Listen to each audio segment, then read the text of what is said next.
शांति प्रस्ताव पर विचार करने के लिए एक रात का समय देकर युवराज अंगद वापस आ जाते हैं।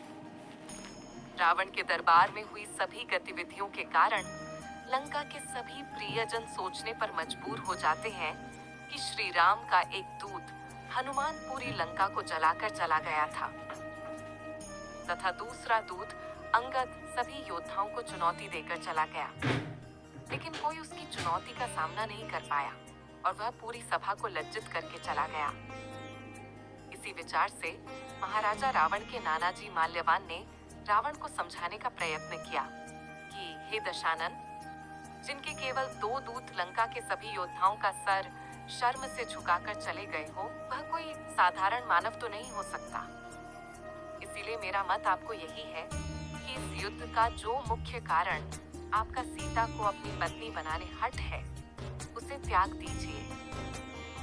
इसी में लंका तथा असुर जाति की भलाई है।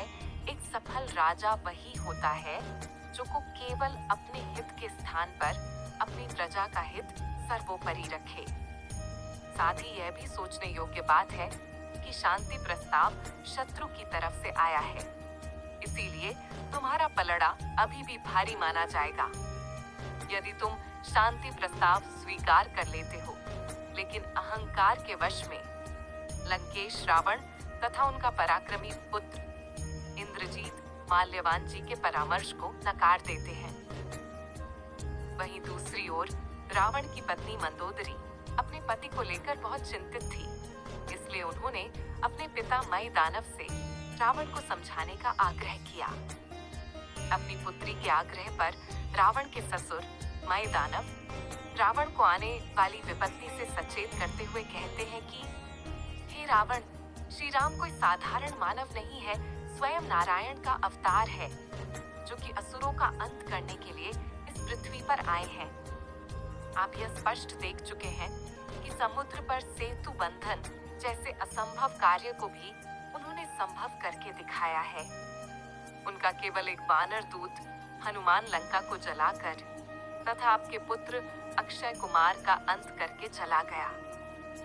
उनका एक वानर अंगद आपके सभी योद्धाओं के मस्तक अपने पैरों में झुकाकर चला गया और कोई कुछ भी नहीं कर पाया। आपको सुमति देने वाला आपका छोटा भाई विभीषण आपके त्याग के कारण आपके शत्रुओं से जा मिला है। ये कोई छोटी बात नहीं है, इसीलिए अभी भी समय है। हम चाहे तो स्थिति को सुधार सकते हैं। सीता का मोह त्याग कर उसे उसके पति के पास पहुंचा दीजिए, तो ये आने वाला संकट टल जाएगा, अन्यथा उनका सर्वनाश होने को है। लेकिन अपने अहंकार के कारण रावण ने उनके परामर्श को भी ठुकरा दिए। अंत में रावण की माता कैकसी ने भी उसे समझाने का बहुत प्रयत्न किया और कहा कि तुम्हारे पिता ने भविष्यवाणी की थी कि भगवान विष्णु एक मानव का अवतार लेकर पृथ्वी पर आएंगे, तब तुम्हारे पुत्र रावण का अहंकार टूट जाएगा। किंतु विभीषण के कारण असुर जाति का पूर्ण नाश होने से बच जाएगा। लेकिन अपने प्रतिष्ठा और शान के खिलाफ समझकर रावण ने अपने नाना माल्यवान, ससुर मई दानव और अपनी माता जी कैकसी के परामर्श को ठुकरा दिया। वहीं दूसरी ओर श्री राम अंगद की प्रशंसा करते हुए कहते हैं कि तुमने एक दूत के कुशल गुणों को सार्थक किया है।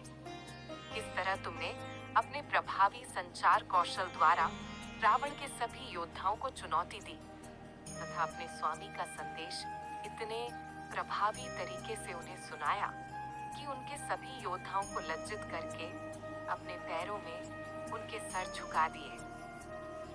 यहाँ तक लंकापति रावण सबसे उसका मुकुट उसके मस्तक से उतारकर हमारे चरणों में ले आए।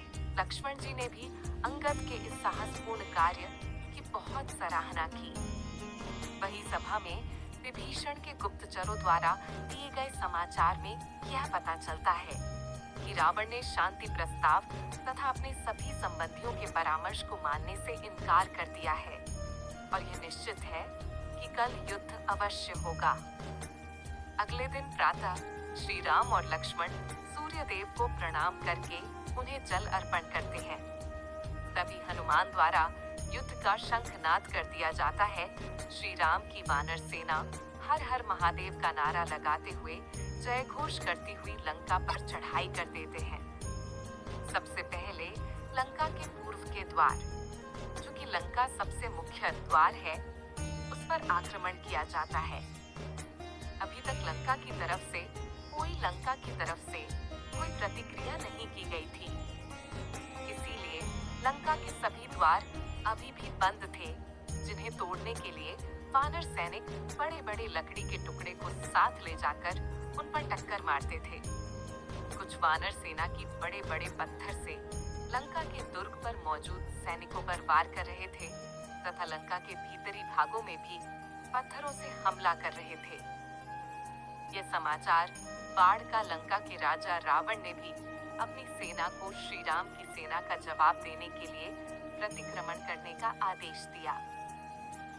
लंका के सभी द्वार खोल दिए जाते हैं और लंका की सेना बाहर निकलकर लेकराम की सेना के साथ प्रतिक्रमण करने लगती है। प्रथम दिन के युद्ध में लंका की सेना में वज्रमुष्टि नामक असुर योद्धा आता है, जो कि वानर सैनिकों को रौंदते हुए आगे बढ़ रहा था। वहीं दूसरी तरफ लंका की सेना में रावण का एक पुत्र प्रहस्त युद्ध के लिए आया था तथा साथ में लंका की सेना का सेनानायक दुर्मुख भी प्रथम दिन के युद्ध के लिए चुना गया था।